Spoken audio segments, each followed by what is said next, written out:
So after this week's episode of Fire Force and getting a better understanding on where the story for the remainder of this season wants to go, if not maybe the entire story, I really enjoy and just appreciate the direction that this show is now taking. The idea that they want to investigate every branch of the Fire Force and see what each division is hiding. Most importantly, the first with old Burnsy, and seemingly what he's doing could be potentially creating infernals and letting certain people combust, and then maybe they have work to do or something like that is the theory I've had for a while. But I do like how it's not just like this, okay, we know for sure this person, let's fight them. They know that some, not all of the people who basically burst into flames and become monsters aren't basically created, but there is a common thread as we learned with Princess and what she was investigating. And I think the idea of basically sending in some of your own, sending in some of the other divisions, and basically investigating the head place in charge, maybe see if you can uncover some things, but also investigate everyone because you don't truly know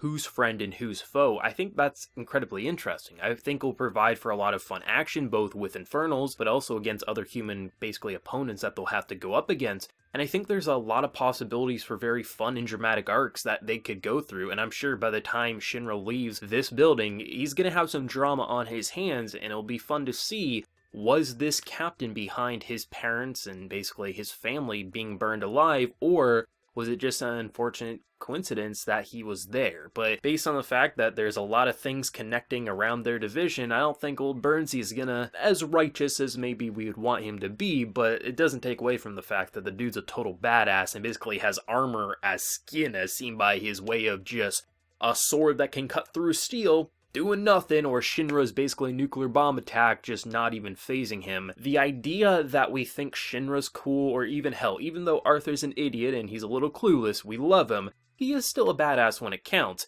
But the fact that they are just like flies buzzing around him, it just makes me so excited to see not only how our characters will grow for our central focus characters and just how their powers will evolve and when they can do crazy things like this, but also when Shinra could maybe go evenly matched toe-to-toe with someone like him, what would that fight look like? We understand how powerful Shinra is and he can do some serious damage, but imagine what he'll look like if he could actually wound someone who's not even getting fazed by his current attacks. That battle would be something spectacular for sure. And I'm quite happy to see that he has a long way to go before he's truly considered overpowered in the world of Fire Force. But I do like the whole conversation and just dialogue between Captain Obi as well as Princess, and just the idea of kind of what I was saying last week with why she eventually gave up on her evil mindset and sided with maybe one that's more righteous, because once you see a hero who in her mind couldn't exist because those types of heroes, they would die, they wouldn't get very far, and there was no heroes to save her. It's nice to see how she got a connection to Shinra. Obviously, she's got butterflies in her stomach. She wants a piece of the Shinra action. I think Shinra is definitely going to get popular with the ladies, as seen by already getting Princess on his side. But it is nice to see her overall mentality and why she wants to work with our division,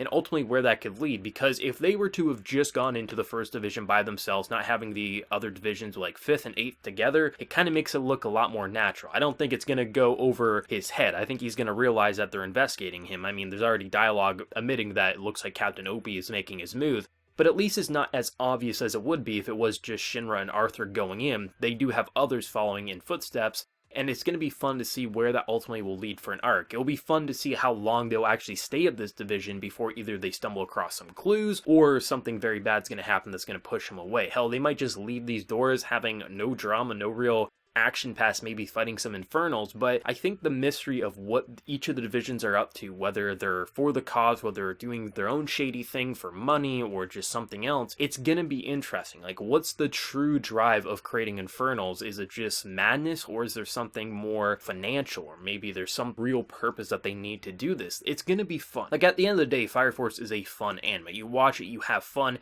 It has good action, it has solid comedy, and it just has really solid just story progression that it can follow based on what we've seen up to this point. But the idea that you have this way of investigating your own while also having to fight the Infernals and then just having your simple mundane scenes. Hell, they had a barbecue in this episode And that was a pretty fun slice of life scene, just seeing all the characters who were fighting now just looking at each other not as like opponents, but just, oh, they actually have cool powers now that those powers aren't being thrown my way and could potentially end my life. And that's what I like. It has so many ways of blending all the classic shonen stuff that we've seen, but it does come into an interesting package. You're gonna have the fan service, you're gonna have the shonen comedy. That's the stuff you expect with a series such as Fire Force, but I am glad that the main meat and potatoes of an episode or an arc is not only just the cool action and how they basically evolve the combat, both with the fire powers. We get some really cool powers in this episode, how you can just take it and turn it into sound and then turn it into ice with the machinery. I love that. We just keep finding new ways to make the fire powers in this show amazing.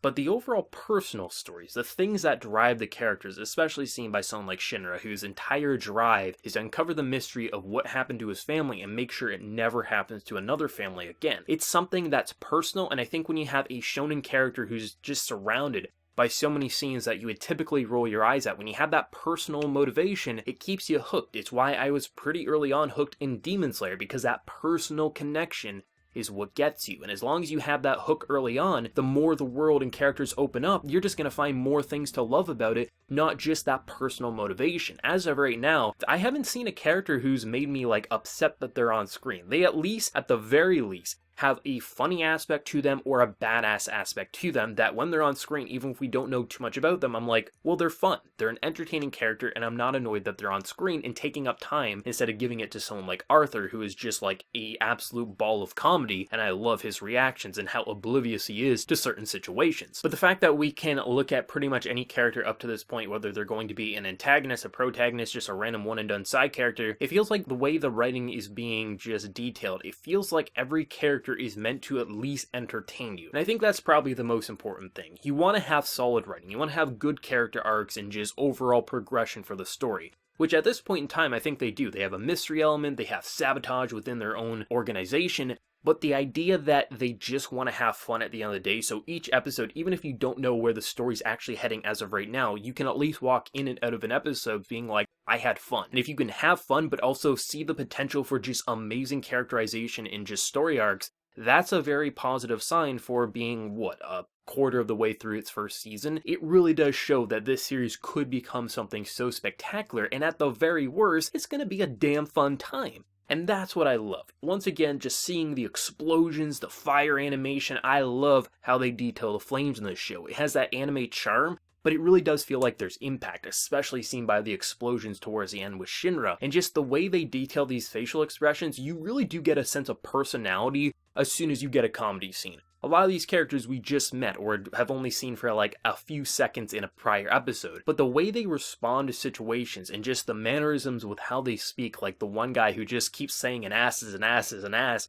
it just feels like, yeah, you kind of understand where their persona will go. But obviously, the more you talk with them, the longer they're a part of a sequence, you're going to understand them than just being a quirk that either entertains us or makes us roll our eyes. And I really appreciate that. I think Fire Force is just, it knows the formula it's using. It knows how to pander, but it also knows how to do something fresh and unique all at the same time. And I think there's a reason Fire Force has stayed in the public eye for a while here. I've been hearing about Fire Force ever since basically its first few chapters were announced. And I was like, oh, that kind of sounds like a fun idea. And clearly that fun idea has carried through as of right now, because there's no way people would continue to talk about it, at least for the people that I focus on, unless this was at the very least fun and then eventually emotionally and just really interestingly gripping depending on the story and characters at hand. And I don't think this series has given me any reason to really worry at this point in time. I feel like it knows how to be fun, but it also knows how to be serious when it counts, and that's why episodes like these, or like with last week, it's just emotionally gripping and just goddamn fun all at the same time. The thing I really like about watching Fire Force every single Friday is that there's a lot of entertaining anime within this season, the summer season. Summer is generally a pretty solid season for anime. A lot of times it can even be the best season of the year. It feels like we have a lot of series that you could just not even really pay attention to and have a fun time, but if you do pay attention to, it just rises the quality even more. Fire Force I actually think is one of those series as well. I do think a lot of people watching probably are just enjoying for maybe the action or the comedy or just, fan service, things like that, but I do think if you really take a look at what the story's trying to tell here, it's actually just as memorable as a lot of the heavy hitters of this current season. And that's a pretty big compliment coming from me, because if you watch my Dr. Stone reviews, Demon Slayer, there's a lot of great series airing right now that are just fun, but they're also well written. And that's the thing that keeps me hooked and just excited to talk about things. Are you well written? And there's plenty of cliche things within this series and even some of the other ones I mentioned. But cliche doesn't have to be a bad thing. You can take cliche and run with it and turn it into a positive character, someone you want to talk about, an aspect or trope within an arc that just feels like it kind of created its own identity. And Fire Force is a solid ass series at the end of the day. There hasn't been a bad episode. At the very worst, there's been entertaining episodes. And I don't think many people, unless you just want to criticize something for the sake of it, are going to walk out of an episode that's fun and say, yeah, this show just isn't for me. Unless you're not being entertained, I don't think many people are going to be dropping off of Fire Force anytime soon, because at the end of the day, most of us, we come to anime, we want to be entertained. What did everyone think, though, of this week's episode of Fire Force? Do you love it? Do you hate it? For manga readers, how are you enjoying this adaptation? And for anime originals like myself, where do you think episode 8 is going to go? You think we're going to be spending too long in this place, or do you think it's going to be a pretty quick in and out mission? Be sure to let me know down in that comment section below. If you did enjoy this video, though, be sure to drop a like to show your support, and also hit that subscribe button if you have been new. So until next time, everyone, please take care and have a good one.